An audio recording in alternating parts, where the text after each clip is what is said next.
ഇവിടെ ഞങ്ങൾക്ക് ട്യൂണ മാത്രമല്ലടാ, നല്ല ചിക്കനും കിട്ടും.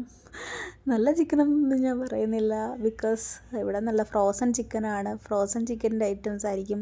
അപ്പോൾ നാട്ടിൽ നിന്ന് ഫസ്റ്റ് വന്ന ടൈമിന് എനിക്ക് അങ്ങോട്ട് ഈ ഫ്രോസൺ ചിക്കൻ്റെ ടേസ്റ്റൊക്കെ അങ്ങോട്ട് ഇഷ്ടപ്പെടുന്നില്ലായിരുന്നു. പക്ഷേ ഇപ്പോൾ അതങ്ങ് ശീലമായി. എന്നാൽ ഇതൊരു വെറൈറ്റി ആയിട്ടായിരുന്നു കേട്ടോ, തന്തൂരി ചിക്കൻ സാൻഡ്വിച്ച്.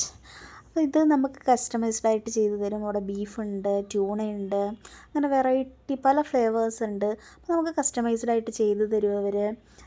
അതിനൊരു 77 റൂഫിയാണ്, പക്ഷെ അത് വേർത്താണ് സംഭവം. അപ്പോൾ ഈ 77 റൂഫി എന്ന് പറയുമ്പോൾ 77 × 5 ഗുണിച്ചൊക്കെ എടുത്തോ കേട്ടോ എത്രയാണ്. അപ്പോൾ ഇത് അടിപൊളി സാധനമായിരുന്നു. എന്തായാലും നല്ല ടേസ്റ്റി ആയിരുന്നു. ലൈക്ക് സത്യം പറഞ്ഞാൽ ഇത് ഫുള്ളും നമുക്കൊരാൾക്ക് കഴിക്കാൻ പറ്റത്തില്ല. ശരിക്കും ഒരെണ്ണം വാങ്ങിച്ചിട്ട് 2 പേര് ഷെയർ ചെയ്യുന്നതായിരിക്കും നല്ലത്. ഫസ്റ്റ് ടൈം ആയതുകൊണ്ട് ഞങ്ങൾക്കും അതറിയില്ലായിരുന്നു, അതുകൊണ്ടാണ് ഞങ്ങൾ 2 എണ്ണം ഓർഡർ ചെയ്തത്. പക്ഷേ ശരിക്കും നമുക്കത് 2 ടൈംസായിട്ട് കഴിക്കേണ്ടി വരും. അത്രയും ക്വാണ്ടിറ്റി ഉണ്ട്. വളരെ ജ്യൂസി ആയിരുന്നു, നല്ല ടേസ്റ്റി.